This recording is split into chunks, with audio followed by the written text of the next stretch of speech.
আজকের তরকারিটা এতটাই মজা ছিল, অনেকগুলো ভাত খেয়েছি, সবাই খুবই ভালো বলেছে। তরকারিটা সত্যি পাতলা ঝোলের মধ্যে খুবই খুবই মজাদার। আজকে দুপুরে অনেক কিছুই রান্না করেছিলাম, সেইগুলা ফাঁকে ফাঁকে দেখাবো। এটা একটা রান্না করছি ডিমওয়ালা ট্যাংরা মাছ, পেঁয়াজ আর টমেটো দিয়ে হালকা ঝোলের মধ্যে, কোনো ভুনা করিনি। আর এই ঝোলটা খেতে অসম্ভব মজা হয়েছিল, তাই আপনাদের সাথে শেয়ার করলাম। আপনারা বলবেন কেমন হয়েছে। আসসালামু আলাইকুম, কোহিনুর মিনি কিচেন অ্যান্ড ব্লগে সবাইকে স্বাগতম। সবাই কেমন আছেন? অবশ্যই আল্লাহর রহমতে ভালো আছেন, আমিও ভালো আছি। এই তো ট্যাংরা মাছ নিয়ে নিয়েছি, সবগুলা ডিমালা ট্যাংরা মাছ। এগুলো আজকে আমি টমেটো আর পেঁয়াজ দিয়ে হালকা ঝোলের মতো করে হালকা মশলায় রান্না করব।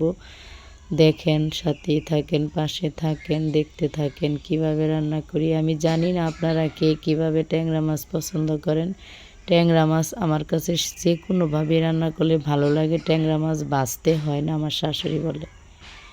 তাই আমি আজকে গ্যাসে রান্না করব। দিয়ে দিয়েছি একটা কড়াই, কড়াইয়ের মধ্যে আমি সরিষার তেল দিব, আর সরিষার তেলে রান্নাটা করব। সরিষার তেলটা গরম হয়ে গেছে, এখন কাঁচামরিচ আর পেঁয়াজ দিব। আজকের তরকারিটা হালকা ঝাল হবে, যেহেতু পেঁয়াজ দিব। ঝাল না দিলে আবার মিষ্টি লাগবে। আর পেঁয়াজ মরিচগুলো আমি হালকা ভেজে নিয়েছি, তারপরে সব মশলাগুলো অ্যাড করব।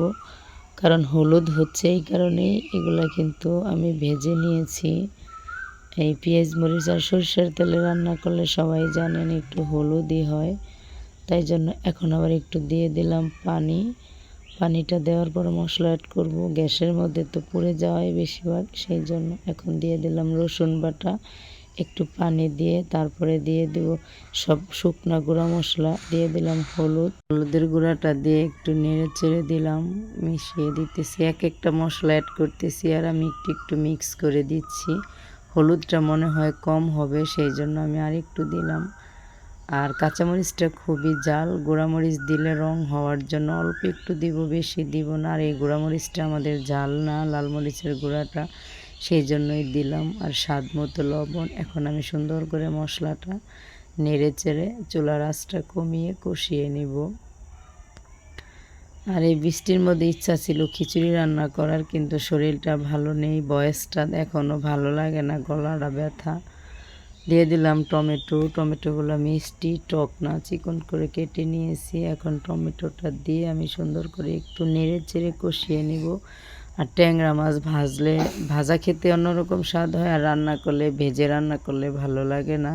সেই জন্য দেশি ট্যাংরা, ডিমওয়ালা ট্যাংরা আমি কষিয়েই রান্না করব। আমার শাশুড়ি বলে যে ভাজতে হয় না।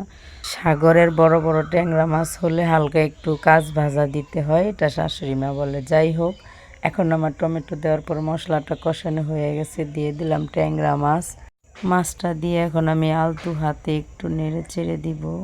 মশলাটার সাথে মাছগুলো মিক্স করে কষিয়ে নিব, কারণ এই মাছগুলো হইতে বেশি সময় লাগে না, অল্প জালেই হয়ে যায়। সেই জন্য আমি একটু আস্তে করে নাড়াচাড়া করতেছি, কারণ ভেঙে গেলে ভালো লাগবে না। গেটে গেটে হয়ে গেলে আমার শ্বশুর আব্বা বলবে ভাঙছে কেন, যেহেতু আমার শ্বশুর আব্বা আছে, ওনার পছন্দ মতো এই তরকারি রান্নার চেষ্টা করি, উনি যেভাবে খেতে পছন্দ করে।